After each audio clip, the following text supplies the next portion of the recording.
Hello students, welcome to my channel Teacher Radha. Today we will discuss about real numbers for 10th class according to NCERT.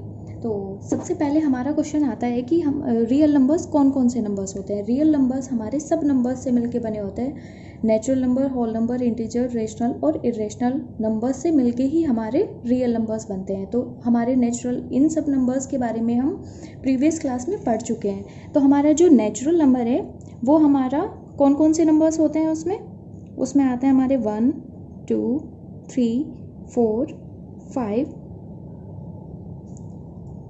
और आगे तक जहाँ तक भी हम काउंट कर सकते हैं, राइट। अब होल नंबर्स में सारे नेचुरल नंबर्स आ जाएंगे और ज़ीरो भी आ जाएगा, है ना, जहाँ तक भी हम आगे काउंट कर सकते हैं। अब इंटीजर्स में क्या होता है, इंटीजर्स में हमारे सारे होल नंबर्स आ जाते हैं। नेचुरल में हमारे सारे होल आ गए और होल नंबर्स में हमारे सारे इंटीजर्स आ जाएंगे।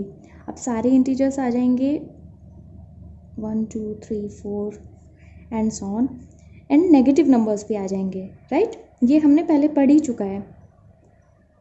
और रेशनल नंबर्स हमारे होते हैं which can be written in the form P/Q, जो हम P/Q की फॉर्म में लिख सकते हैं। जिन नंबर्स को हम P/Q की फॉर्म में लिख सकते हैं वो हमारे रेशनल नंबर्स होते हैं। वेयर P एंड Q जो है हमारे वो हैं, P and Q are integers, right, and but Q is not equal 0 because 0 is also integer ना।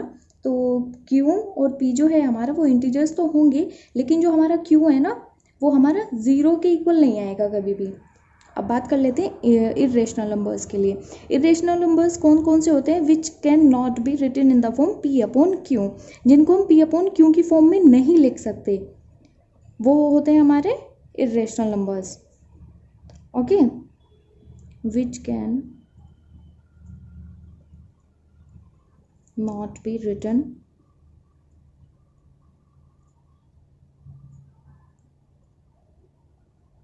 in the form of P/Q, okay। where P and Q are integers but Q is not equal to 0, okay.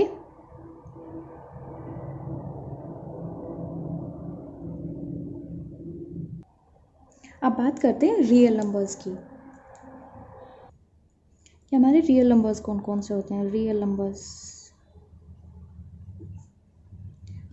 Numbers हमारे rational और irrational numbers से मिलके बने होते हैं।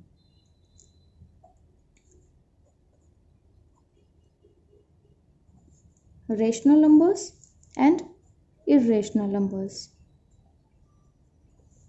और ऊपर हम पढ़ ही चुके हैं रेशनल और इरेशनल नंबर्स कौन से होते हैं। रेशनल नंबर्स हमारे कौन कौन से होते हैं, सारे इंटीजर्स, होल नंबर और integer, sorry natural number, whole number और इंटीजर्स से मिलके हमारे रेशनल नंबर्स बने होते हैं। और जो बाकी के नंबर्स हैं जो रेशनल नंबर्स नहीं हैं वो हमारे इरेशनल नंबर्स होते हैं। तो रियल नंबर क्लियर हो गए, कौन कौन से रियल नंबर होते हैं जिनको हम रियल नंबर लाइन पे प्लॉट कर सकते हैं, वो हमारे रियल नंबर्स होते हैं, ओके।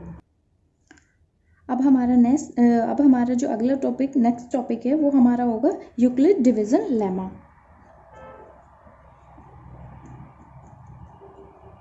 यूक्लिड डिवीजन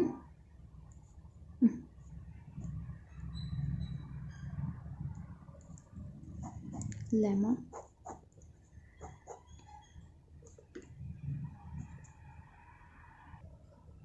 अब ये यूक्लिड डिवीजन लेमा होता क्या है। यूक्लिड तो हमारा एक साइंटिस्ट का नाम है, और डिवीजन डिवाइड करने को हम डिवीजन बोलते हैं, और लेमा मीन्स होता है किसी भी थ्योरम को जिस स्टेप से हम प्रूव करते हैं वो स्टेपिंग जो होती है हमारी वो होती है हमारी लेमा, उसको लेमा बोलते हैं। तो यूक्लिड डिवीजन लेमा से पहले हम एक चीज़ समझ लेते हैं। अब इससे पहले हम समझ लेते हैं, एक एग्जांपल ले लेते हैं। कोई दो नंबर ले लेते हैं 5 and 9। 5, अरे यार 5 डिवाइड कर रहा है हमारा 9 को, 5 1 ज़ा 5 4। ओके, अब हमारा यहाँ पे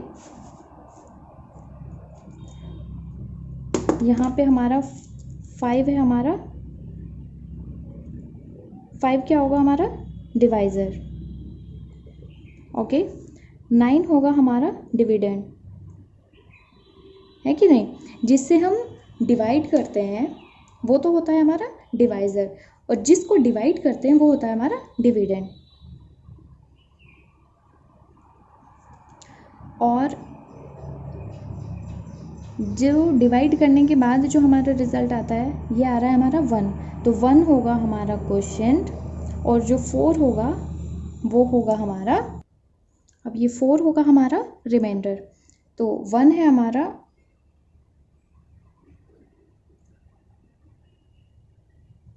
क्वोशिएंट, 4 होगा हमारा रिमाइंडर, राइट। अब हम ये तो जानते ही हैं, पहली क्लास में भी हमने पढ़ा है, डिविडेंड इज इक्वल टू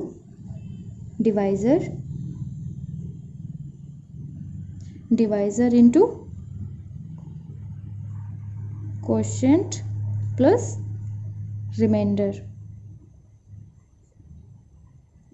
अब देख लो, डिविडेंड हमारा क्या है 9 इज इक्वल टू, डिविज़र हमारा है 5 इंटू क्वोशिएंट है हमारा 1, रिमाइंडर है हमारा 4 plus 4 is equal to 5 into 1 5 plus 4 is equal to 9। ये आ गया हमारा, है ना।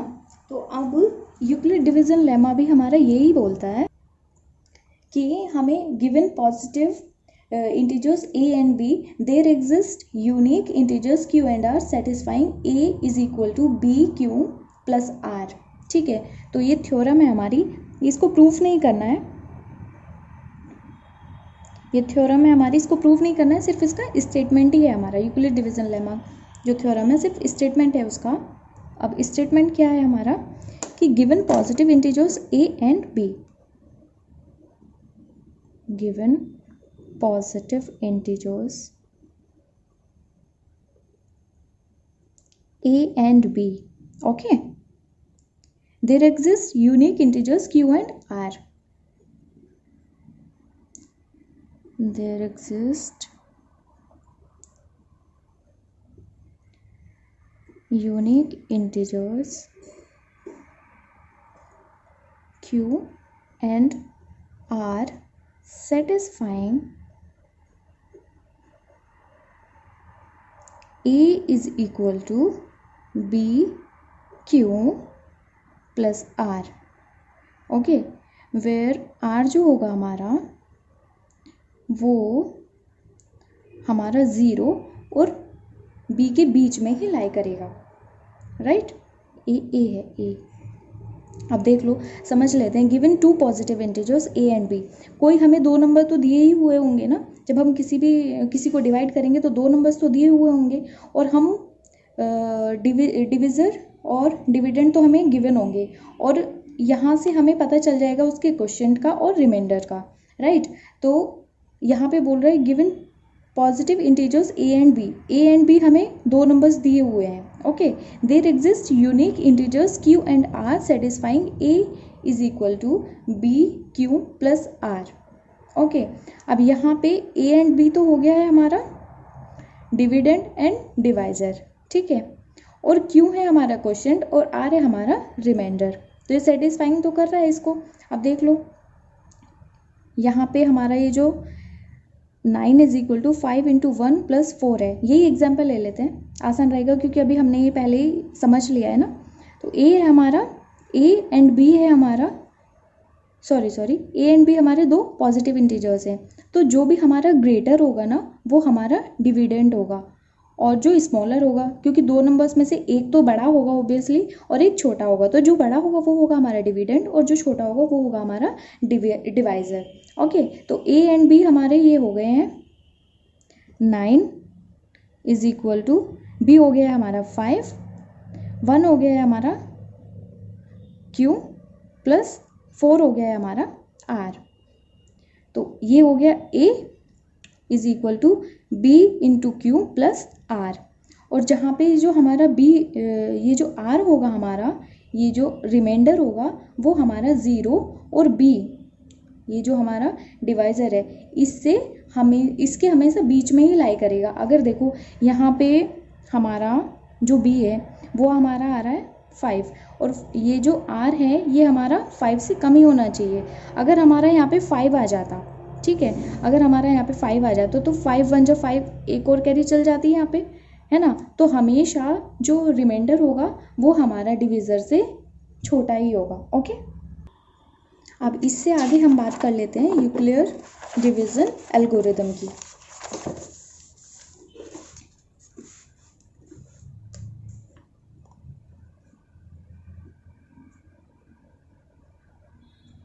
यूक्लिड डिवीज़न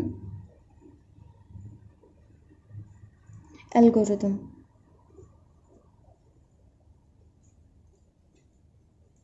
अब इसमें क्या होता है, अब इसमें होता है हमारा, देखो अब यूक्लिड डिवीज़न लेमा तो हमने पढ़ लिया। अब एल्गोरिदम का क्या मतलब है? Euclid division algorithm is a technique to compute the highest common factor of two given positive integers. जो हमें टू गिवन होंगे ना पॉजिटिव इंटीजर्स, उनको कंप्यूट करेंगे, technique to compute the highest common factor. Okay,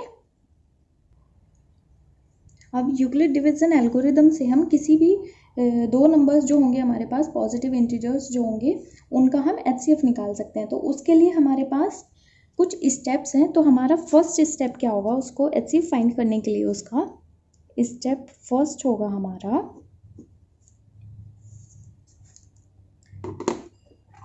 apply algorithm to A and B। सबसे पहला step होगा हमारा अप्लाई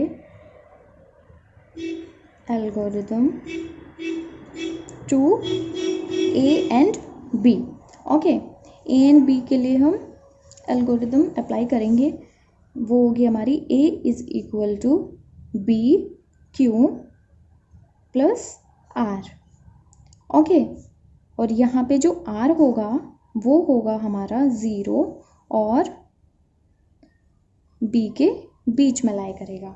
ओके, अब सेकंड स्टेप है, ये तो हमारा हो गया स्टेप फर्स्ट। अब हमारा जो सेकंड स्टेप है वो होगा हमारा, हम चेक करेंगे कि ये जो R है हमारा, ये 0 आ रहा है या फिर नहीं आ रहा है। इफ़ R1 भी ले सकते हैं। R1 हमें तब लेना पड़ेगा जब ये 0 नहीं हो रहा है। If R is equal to 0 then, अगर हमारा यहाँ पे R 0 हो गया है तो ये जो हमारा B होगा ना, ये जो B होगा ये हमारा HCF हो जाएगा A एंड B का।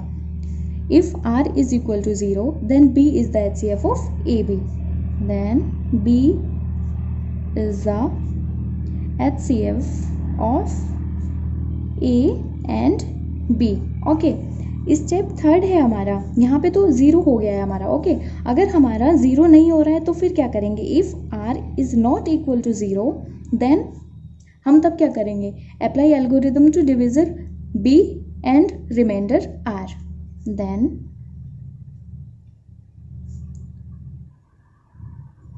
अप्लाई एल्गोरिदम टू डिवाइज़र क्या होगा हमारा? B। Okay, and remainder R। Okay,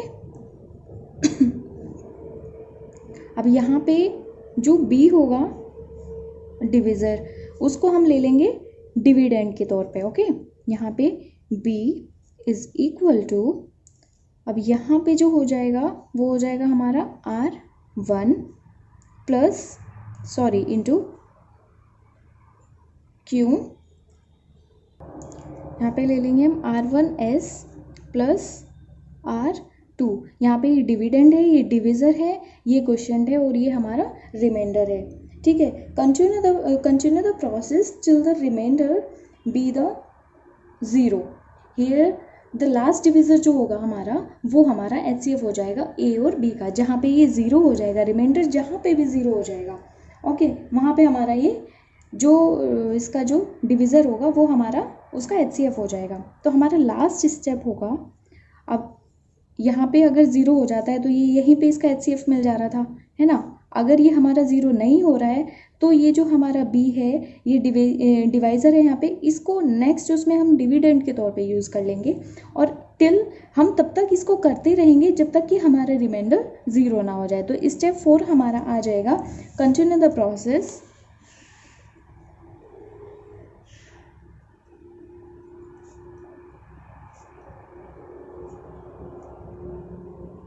till the remainder is 0, till the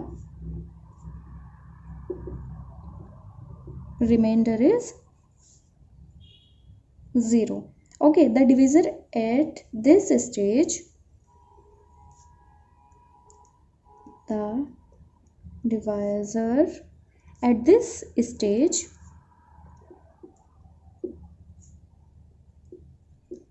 will be the required HCF. Okay, अब देखो कोई एग्जाम्पल ले लेते हैं, ऐसे तो समझ में आएगा नहीं, है ना। अब एग्जाम्पल हम ले लेते हैं, कोई भी एग्जाम्पल ले लो, लाइक 455 एंड 42, ये दो नंबर्स हैं। ओके, ये दो नंबर्स हमें गिवन है। अब इसका, इन दोनों नंबर्स का हमें HCF निकालना है by using Euclid division algorithm. Okay, तो इसमें फर्स्ट हमें जो बड़ा जो नंबर होगा वो होगा हमारा डिविडेंड, और जो छोटा नंबर होगा वो होगा हमारा डिवाइज़र। ओके, तो अब हमारा क्या होता है, dividend is equal to divisor into quotient plus remainder, right. तो सबसे पहले बड़ा नंबर लेंगे, बड़ा नंबर है हमारा 455 इज इक्वल टू, यहाँ पे इसको डिवाइड कर लेते हैं एक बार, 42, ये रफली करना है, ये फेयर वर्क में नहीं करना है, ये रफली वर्क है। Okay, 42 divided 5 is divided by 42 1s are 42, 5 minus 2 3 1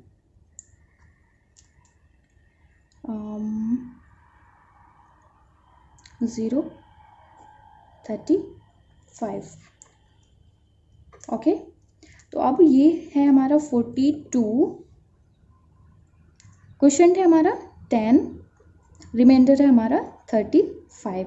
तो ये जो रिमाइंडर है ये तो हमारा 0 नहीं हुआ, तो अब इससे सबसे पहले हमने स्टेप फॉलो किए हैं। देखो, सबसे पहला स्टेप है apply algorithm to A and B, जो हमें नंबर्स दिए हुए हैं ए एंड बी, उसमें हम ये अप्लाई करेंगे। तो हमने अप्लाई कर दिया, a is equal to b q plus r, a is equal to b q plus are.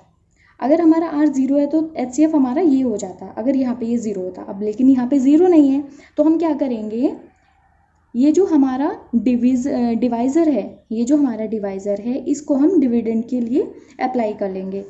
अब हम 42 इज़ इक्वल टू, अब ये जो हमारा रिमाइंडर है, ये जो हमारा रिमाइंडर था यहाँ पे, ये हमने डिवाइज़र के तौर पे यूज़ किया है यहाँ पे, तो यहाँ पे आ जाएगा 35। ओके, 35 इंटू 1 प्लस 7 इसमें ऐड करेंगे तो 42 हो जाएगा ना। ओके, अब यहाँ पे भी हमारा ये 0 नहीं हुआ है, तो इससे आगे भी यहाँ पे जो 35 है, देखो यहाँ पे 35 को हम डिविडेंड के लिए ले लेंगे, और यहाँ पे जो रिमाइंडर बचा है उसको हम डिवाइज़र के तौर पे यूज़ कर लेंगे। तो 7 इंटू 5 प्लस 0, 7 5 जो 35 होता है, राइट। अब यहाँ पे हमारा जो रिमाइंडर है वो 0 हो गया है, अब यहाँ पे रिमाइंडर 0 हो गया है, that means 7 is our HCF for 42 and 455। Okay, तो HCF of 42 and 455 is 7, ये हमारा HCF हो जाएगा, राइट। अब HCF और LCM तो हम लास्ट क्लास में पढ़ ही चुके हैं, सॉल्व भी किए हमने बहुत सारे क्वेश्चंस, राइट। तो HCF और LCM क्या होते हैं? HCF होता है हमारा हाईएस्ट कॉमन फैक्टर। HCF में देखो हमारे पास 2 और मोर पॉजिटिव इंटीजर्स होंगे, है ना। द HCF ऑफ 2 और more positive integers is the largest positive integer that divides each given positive number completely, है ना। 6 और 3 ले लेते हैं। अच्छा, ये तो हम कर ही चुके हैं, तो इनको तो सॉल्व कर सिखाने की ज़रूरत ही नहीं है। LCM क्या होता है हमारा? LCM होता है लोएस्ट कॉमन मल्टीपल, राइट। अब 2 नंबर्स हैं हमारे पास, और 2 नंबर्स हैं तो उनके तो हम आसानी से निकाल लेंगे HCF भी और LCM भी। फॉर 2 पॉजिटिव इंटीजर्स के लिए कौन सा फॉर्मूला हम यूज़ करते हैं, देखो थोड़ा सा बता देते हैं। For any 2 positive integers A and B, A and B हमारे पास 2 कोई पॉजिटिव इंटीजर्स हैं, तो उसका जो LCM होगा, देखो LCM जो होगा AB का और HCF जो होगा AB का, है ना, वो होगा हमारा जो हमारे जो नंबर होंगे उनके प्रोडक्ट के equal. LCM of AB and HCF of AB is equal to product of A and B। जो हमारे पास नंबर्स होंगे उनका मल्टीप्लाई करके जो आंसर आएगा वो ही हमारा उसका LCF और LCM और HCF होगा। अब ये तो बात हो गई हमारी 2 नंबर्स के लिए। अब फॉर एनी 3 पॉजिटिव इंटीजर्स, यहाँ पे तो 2 पॉजिटिव था, है ना। अब ले लेते हैं 3 पॉजिटिव के लिए, 2 के लिए तो हो गया, अब 3 के लिए ये काम नहीं करेगा। For any 3 positive integers A B C ले लो या फिर P Q R ले लो, A B C ले लेते हैं, A B C, ओके। तो LCM जो होगा A B C का जो LCM होगा वो इक्वल होगा A B C into HCF of A B C, okay, and HCF of A B into HCF of B C into HCF of C and A, या फिर A and C, C and A एक ही बात है, okay. अब ये तो हो गई बात LCM की। अब HCF के लिए करें, HCF of A B C is equal to, same ही होगा, जहाँ पे HCF है वहाँ पे सिर्फ LCM आ जाएगा, तो A into B into C into LCM of A B C divided by LCM of AB into LCM of BC into LCM of AC या फिर CA, एक ही बात है। देखो हमें क्या दिया हुआ होगा क्वेश्चन में, हमारे पास क्या होगा, या तो उसका LCM दिया हुआ होगा और उसका प्रोडक्ट दिया हुआ होगा, HCF फाइंड करना होगा उसका, तो आसानी से कर सकते हैं, है ना। तीन हमारे पास ये फॉर्म होती है, LCM of AB, LCM of ये और इसका प्रोडक्ट। अगर हमें प्रोडक्ट दिया हुआ है और LCM दिया हुआ है तो हम HCF फाइंड कर सकते हैं। अगर एक चीज़ नहीं दी हुई है तो हम उसको आसानी से फाइंड कर सकते हैं, कहने का मतलब ये है, ओके। अब इसके बाद हमारी बात आती है, इसके बाद जो हमारा टॉपिक आता है वो है fundamental theorem of arithmetic, okay. अब इसमें क्या होता है इसको समझ लेते हैं, ये भी थ्योरम ही है, बस इसका भी लेकिन स्टेटमेंट ही है। तो ये है हमारा fundamental theorem of arithmetic.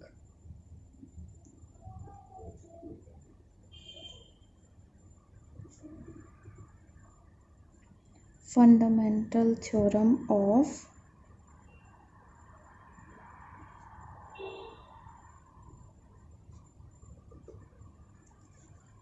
Arithmetic. इसकी स्टेटमेंट क्या है, इसमें हमें बोलता है कि every composite number can be expressed मतलब factorised as a product of prime, and this factorization is unique apart from the order in which the prime factor occur, okay। अब देखो हमने इसको नोट डाउन कर लिया है जिससे ज़्यादा टाइम हमारा वेस्ट ना हो। अब देखो इसमें बोल रहा है every composite number can be expressed as a product of primes and this factorization is unique apart from the order in which the prime factor occur. इसका मतलब देखो एवरी कंपोजिट नंबर, सबसे पहले तो हम बात कर लेते हैं कंपोजिट नंबर। हमने सब तरह के नंबर्स की तो बात कर ली है, अब हमारी दो नंबर्स और बचे हैं, प्राइम नंबर्स और कंपोजिट नंबर। आई होप ये आपने पढ़े हुए होंगे लेकिन फिर भी मैं एक बार आपको रिवाइज करा देती हूँ।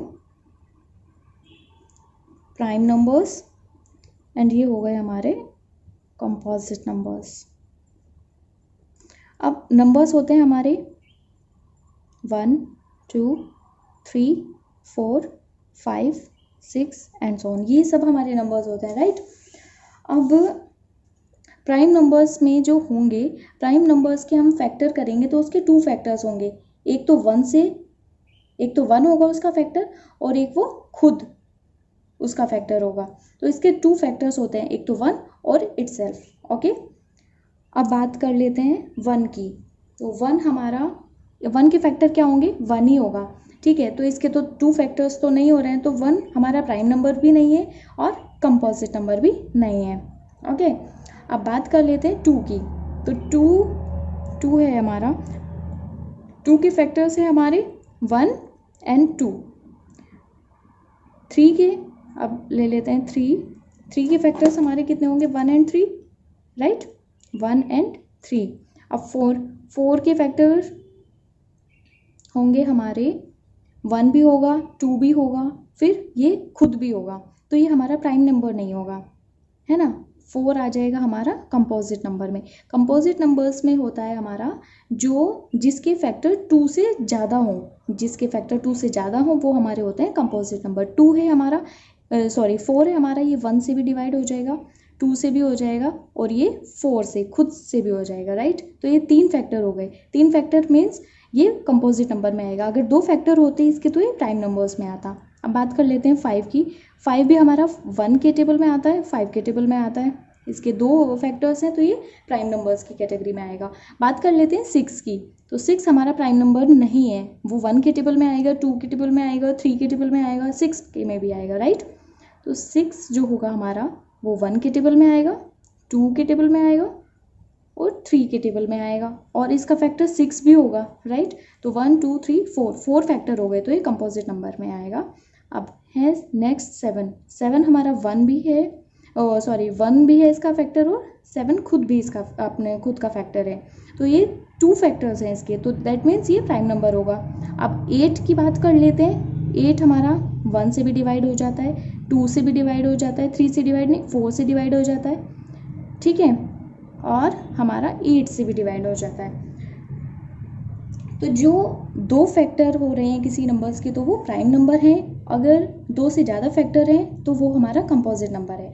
तो अपनी थ्योरम पे आ जाते हैं। Every composite number can be expressed as a product of primes. अब as a product of primes ये कैसे पॉसिबल है, अब ये देख लेते हैं। कोई भी नंबर ले लेते हैं, अब 8 ही ले लेते हैं। 8 हमारा कंपोजिट नंबर है, every composite number can be expressed.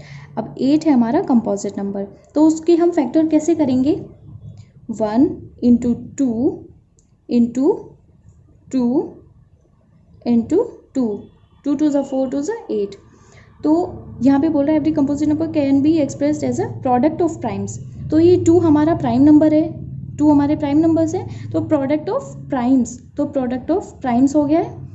And this factorization is unique, ये हमारा फैक्टर जो होगा ये यूनिक होगा apart from the order in which the prime factor occur. देखो अब ये तो हमारी बात हो गई 8 के लिए, तो यहाँ पे तो सेम ही आ रहा है, तो यहाँ पे तो हम समझ नहीं पाएंगे इसका कि ये यूनिक कैसे होगा apart from the order in which the prime factor occur. देखो अब बात कर लेते हैं 12 की बात कर ले 15 की बात कर लेते हैं। 15 है हमारा कंपोजिट नंबर है, राइट। तो 15 हमारा डिवाइड होगा 1 इंटू 3 इंटू 5, ठीक है। तो ये हमारा प्राइम नंबर है, ये हमारा प्राइम नंबर है, तो इसके प्रोडक्ट से मिलके बना है कंपोजिट नंबर, राइट। अब इसको ये बोल रहा है कि इसका जो फैक्टराइजेशन होगा वो यूनिक होगा अपार्ट फ्रॉम द ऑर्डर। ये जो ऑर्डर है ये इधर उधर हो सकता है, इसको हम ऐसे भी लिख सकते हैं ना कि एक बार हमने इसको ऐसे लिख लिया, एक बार हम इसको लिख लेंगे 1 इंटू 5 इंटू 3, इसको हम ऐसे भी लिख सकते हैं 3 इंटू 5 इंटू 1। तो इसके ऑर्डर तो इधर उधर चेंज हो सकते हैं, लेकिन जो इसका फैक्टराइजेशन होगा वो हमारा यूनिक होगा, एक ही तरह से होगा, है ना। यही इसमें कहा गया है। तो ये आई होप आपको ये सब समझ में तो आ गया होगा आसानी से, है ना। अब इससे आगे जो हम पढ़ेंगे, अब फिर से आ जाता है, हमने 9th क्लास में पढ़ा था इरेशनल नंबर्स के बारे में, रेशनल नंबर्स के बारे में, लेकिन वहाँ पे उनको प्रूफ नहीं किया था। वहाँ पे हमने रेशनल को तो प्रूफ कर दिया था कि ये रेशनल नंबर है, लेकिन इरेशनल नंबर्स जो होते हैं हमारे, उनको प्रूफ नहीं किया था कि जैसे √2 है, √3 है, उनको हमने प्रूफ नहीं किया था कि ये। तो इससे नेक्स्ट जो हमारी वीडियो आएगी देंगे, उसमें हम एक्सरसाइज सॉल्व कराएंगे, एक्सरसाइज 1.1। उसमें हमारे जो क्वेश्चंस होंगे वो हमारे यूक्लिड डिवीजन एल्गोरिदम के बेस पे ही होंगे, HCF वगैरह होंगे। तो